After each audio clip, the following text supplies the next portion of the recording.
Hello all, and welcome back to Tidbits from Japan. Today we're diving into a topic that confuses many visitors to Japan, the difference between shrines and temples. But have no fear, by the end of this video you'll be an expert on spotting these differences and understanding their cultural significance. So let's get started. First, let's address the elephant in the room. Shrines and temples can look very similar to the untrained eye. Both are beautiful, peaceful places of worship. Both have a long history in Japan, but they're fundamentally different, and understanding these differences will enrich your experience in Japan tremendously. The key difference between them is this. Shrines are associated with Shinto, Japan's indigenous religion, while temples are associated with Buddhism, which came to Japan from India via China and Korea. Let's break this down a bit further. Shinto shrines, or jinja, have been part of Japanese culture for as long as we can trace back.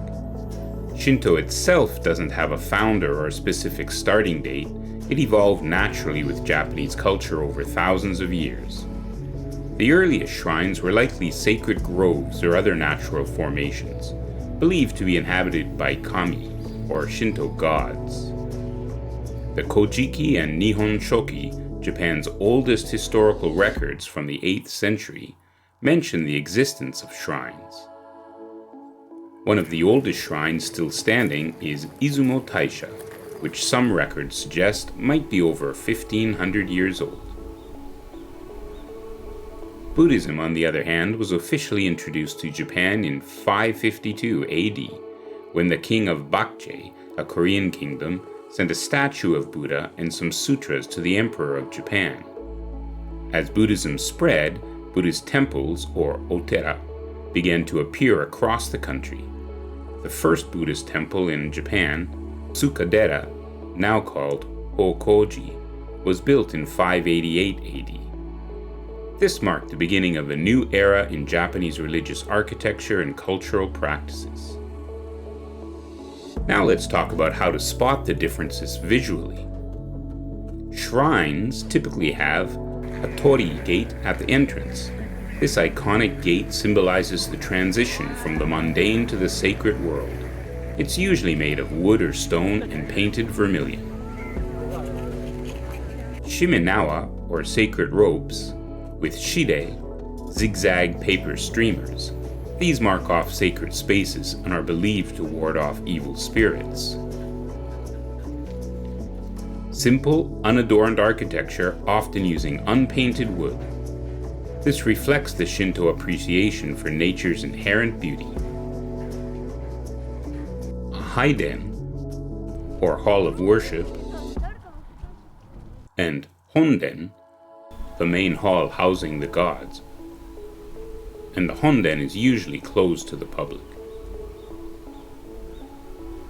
Koma-inu, or guardian dog statues at the entrance.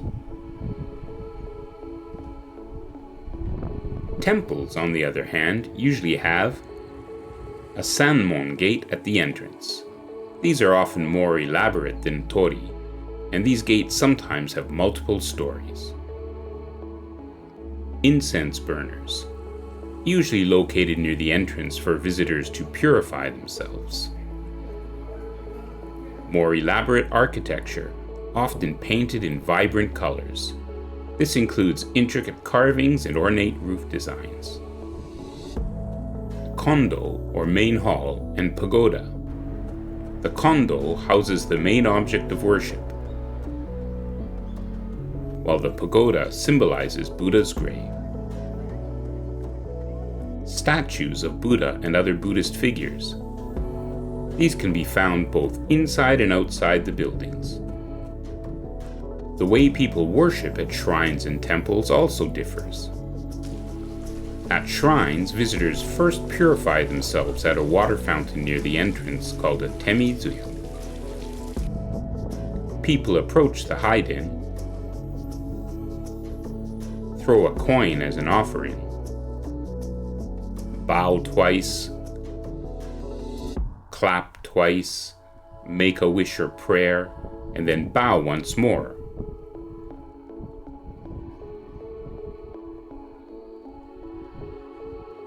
Visitors also often buy omamori, or lucky charms, or ema, wooden wishing plaques, to either carry for good luck or leave at the shrine. And many Japanese visit shrines during New Year's to pray. At temples, visitors may also purify themselves with incense smoke instead of or in addition to water. People often light incense or candles as offerings. You might also hear the sound of bells or gongs, which are used in Buddhist rituals. Visitors often may participate in copying sutras, a meditative practice believed to bring merit. And some temples offer zazen meditation sessions for visitors.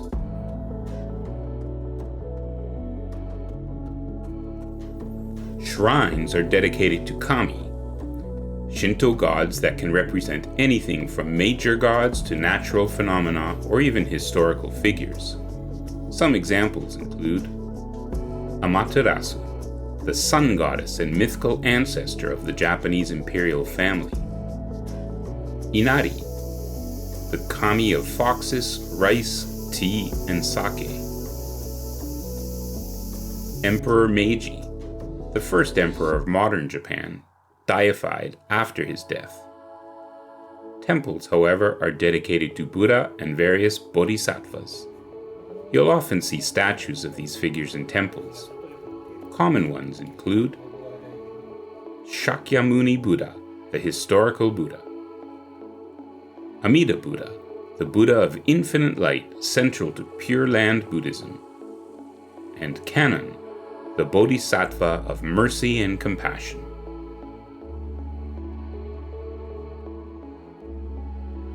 Shinto shrines are tended by priests and priestesses called kannushi or guji. Their roles include performing rituals and ceremonies, maintaining the shrine, and acting as intermediaries between the kami and worshippers. Kannushi don't take vows of celibacy and often inherit their positions through family lines. Buddhist temples are home to monks and nuns known as bozu and ama respectively. Their duties include performing religious services, studying and teaching Buddhist doctrine, and engaging in meditation and other spiritual practices. Buddhist clergy often, but not always, take vows of celibacy and go through specific training to attain their positions. Both shrines and temples host festivals, but they're quite different. Shrine festivals, or matsuri, are often lively, community-wide celebrations with parades, food stalls, and traditional performances.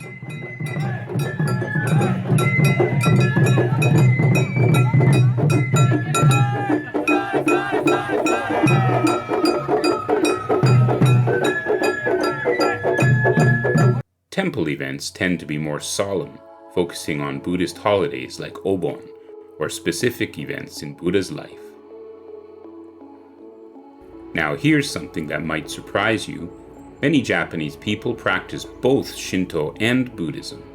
It's not uncommon to see Shinto shrines and Buddhist temples right next to each other, or even on the same grounds.